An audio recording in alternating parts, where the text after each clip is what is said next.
झाली, बंद करण्यात आली.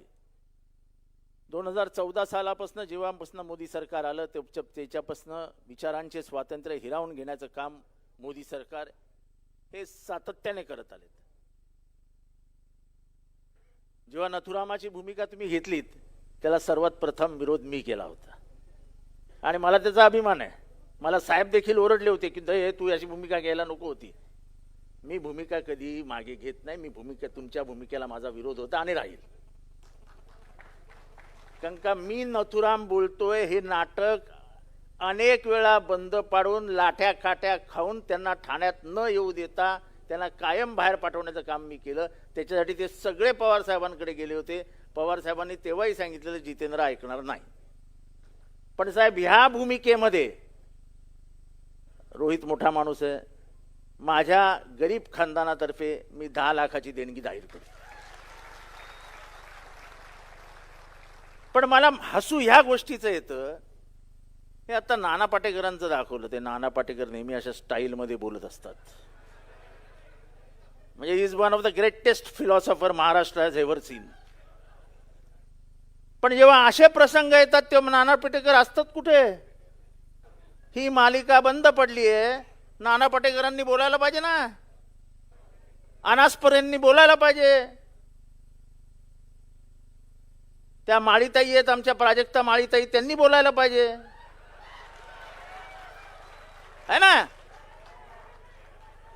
कारण का मला आठवतं इमर्जन्सीचा काळ, आंधीवर बंदी आली तेव्हा कैफी आझमी, देवानंद हे सगळे उठले आणि इंदिरा गांधी विरुद्ध उभे राहिले.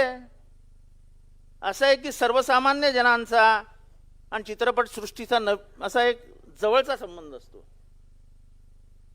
प्रत्येक जण स्वतःला त्या भूमिकेत बघत असतो. आजच्या पिक्चरमध्ये सोडून द्या, पण पूर्वीच्या पिक्चरमध्ये असं व्हायचं की प्रत्येक जण आपल्याला स्वतःला त्या भूमिकेत बघायचा.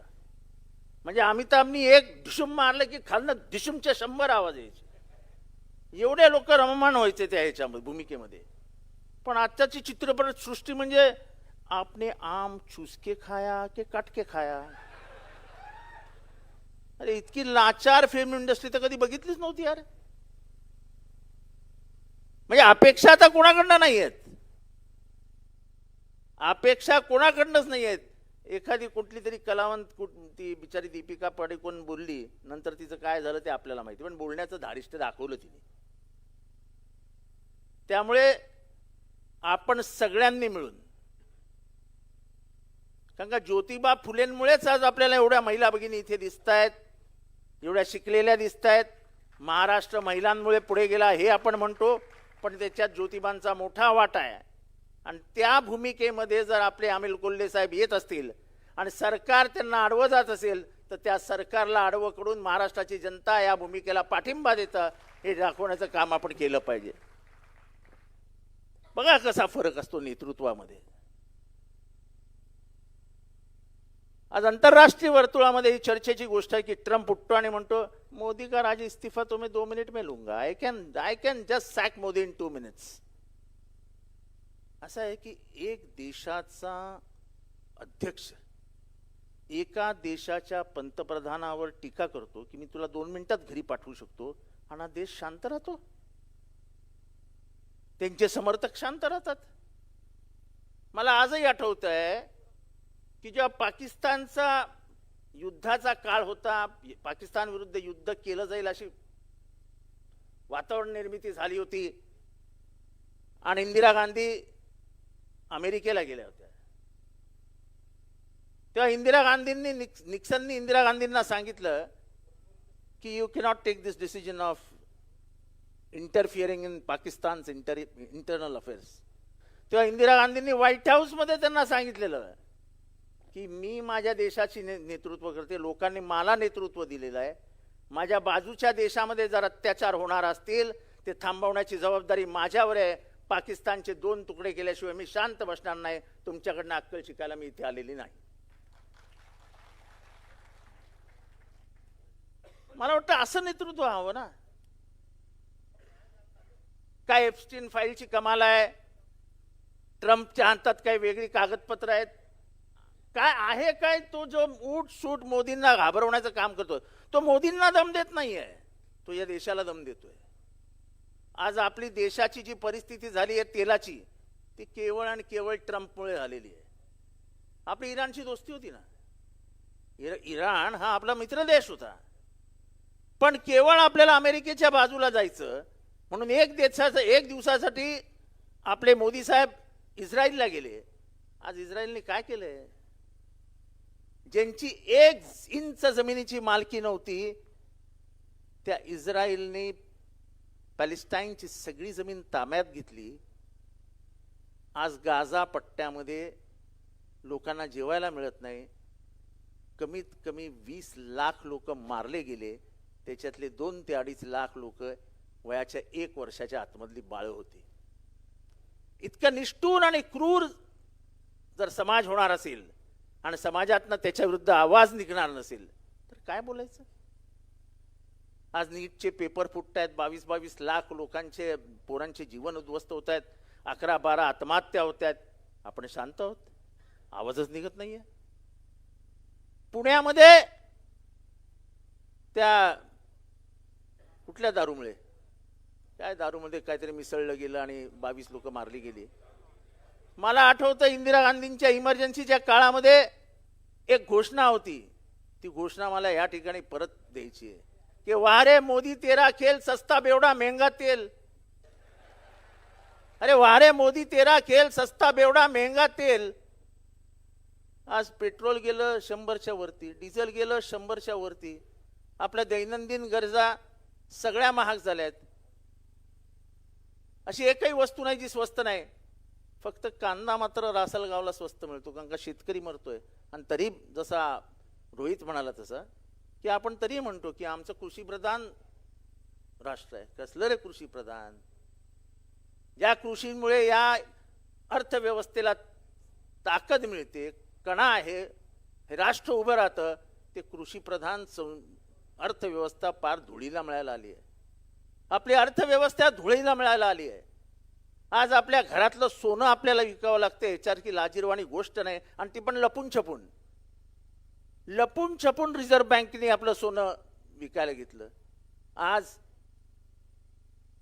संसदेमध्ये घोषणा तर केली ताई तुम्ही लोकांनी की ओबीसीची गणसंख्या करणारच. कुठे आहे? फॉर्म आलेत घरी, फॉर्म भरायला लोक येत आहेत. त्यात कुठेतरी ओबीसीचे कुठे काय कॉलम बिलम दिसते का तुम्हाला? त्याच्यावर लिहा मी ओबीसी आहे. बीजेपीने आणि मोदींनी आपल्याला फसवलेलं आहे ओबीसींना.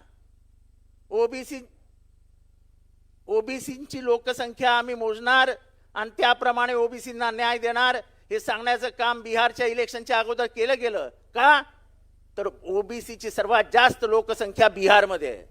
बिहारनी जेव्हा स्वतःहून ओबीसीची गणसंख्या केली तेव्हा 68% बिहारमध्ये ओबीसी लोक होते, हे त्यांनी जाहीर करून सांगितलं. जर 68% तिथे असतील तर तिथलं एकूण आपण लोकसंख्या मोजली तर तिथे 95% बहुजन समाज आहे बिहारमध्ये, हे सिद्ध झालं. बहुजनांच्या हातातनं राज्य व्यवस्था काढून घ्यायचं काम ही व्यवस्था करते. आणि म्हणून त्यांनी ओबीसीच्या मुलांनी ओपनमध्ये अर्ज भरू नये ही नवीन पद्धत आणायला सुरुवात केली. खरी तर ती चुकीची आहे. मी ओबीसी मधला आहे, मला 100 पैकी 100 मार्क मिळाले आणि जर मी मेरिटमध्येही पहिला असेल तर तुम्ही मला ओपनमधनं का ॲडमिशन देणार नाही? हा माझ्यावरती अन्याय आहे. ही ओबीसी मध्ये आणि ओपनमध्ये भांडणं लावण्याची कामं आहेत. आधी ओबीसी आणि मराठ्यांमध्ये भांडणं लावली, आता ओबीसी मध्ये आणि ओपनमध्ये भांडणं लावण्याची कामं चालू आहेत. आणि म्हणून आपण रस्त्यावर आलं पाहिजे. नीटच्या माध्यमातून जे काही झालंय त्याच्यामध्ये धर्मेंद्र प्रधाननी राजीनामा दिलाच पाहिजे. या सरकारचं फेलियर आहे की एवढा मोठा पेपर लीक होतो. हे सरकारमधल्याच कोणाचं जरी काम होतं हे आपण विसरताच कामा नये. महाराष्ट्राच्या भ्रष्टाचाराला काय बोलावं हे तर मला कळतच नाही.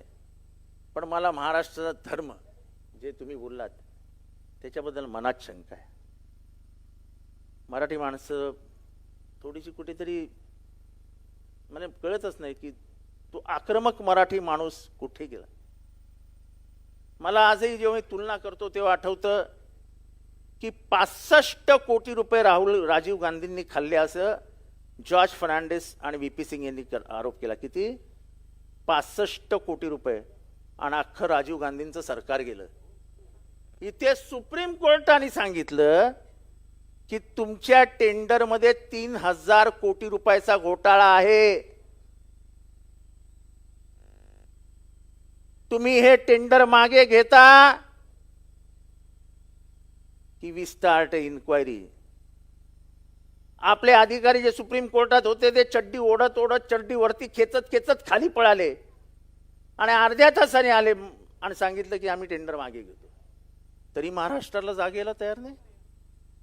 महाराष्ट्र लुटण्याचं काम चालू आहे, देश लुटण्याचं काम चालू आहे, आणि तरी आपण शांत बसलो आहोत की आग लावावीच लागेल, हे पेटवावंच लागेल. नंतर डबगाईला गेलेला देश आपण तर निघून जाऊ, पण आपल्या पिढी म्हणजे आपल्या हातात जो काँग्रेसच्या वारशाने एक समृद्ध देश दिला होता, तो समृद्ध देश का बोलले ना साहेब आमचे, ते पण भारतात नाहीत बोलत. अच्छे दिन आएंगे ते भारतात बोलले, पण बुरे दिन आएंगे हे परदेशात जाऊन बोलतात. अरे आम्ही भीक मागणार होते परदेशात तरी नका सांगू. आमच्या घरात येऊन आम्हाला गपचूप सांगा ना, अरे भिका मागाव्या लागणार आहेत. ते कशाला जाऊन बाहेरच्या देशात सांगायचं की अरे भिका मागाव्या लागणार आहेत. आणि ते पण भिका अशा नाही मागत, असे या मिठीत या आणि कानात सांगतात अभि भीक मागणे वाले हम. अरे काय चालू आहे या देशात?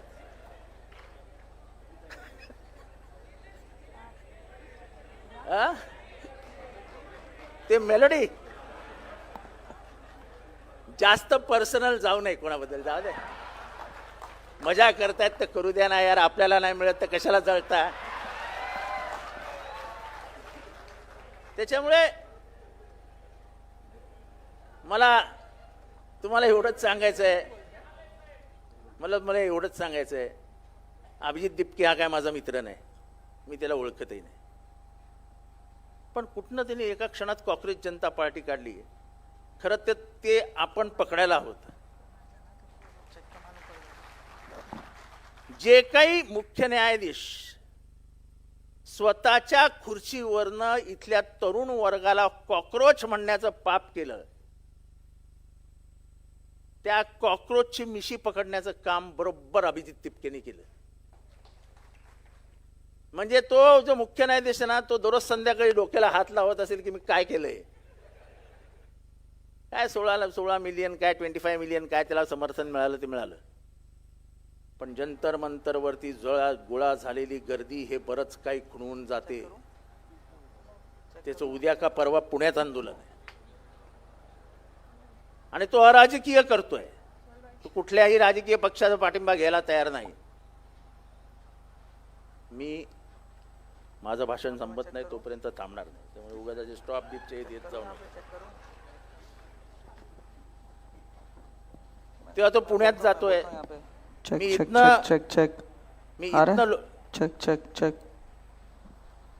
मी इथनं पुण्यातल्या MPSCच्या पोरांना आव्हान करतो की आंदोलनात सामील व्हा. आणि आज इथे आपण ठराव करूया की नीटचा घोटाळा हा धर्मेंद्र प्रधानचा घोटाळा आहे. धर्मेंद्र प्रधाननी राजीनामा दिलाच पाहिजे ही सभा जाहीरपणाने मागणी करते. सर्वांनी हात उंचावून त्याला पाठिंबा द्या.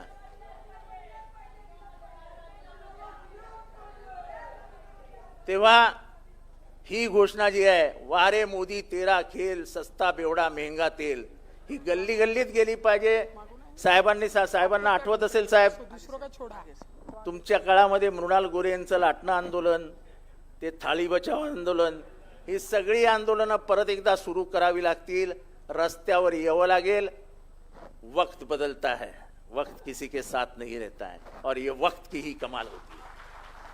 वक्त बदलेगा, मौका तो सभी को मिलता है. तेव्हा एवढंच बोलतो, ओबीसींची केलेली फसवणूक ओबीसी कधीही माफ करणार नाहीत. हे मोदींनी आणि फडणवीस साहेबांनी लक्षात ठेवावं. तुम्ही सेन्ससमध्ये ओबीसींना वगळण्याचं काम केलंय. ओबीसींना निस्तानुभूत येणाऱ्या काळामध्ये त्यांचं रिझर्वेशन काढून केलं जाणार आहे.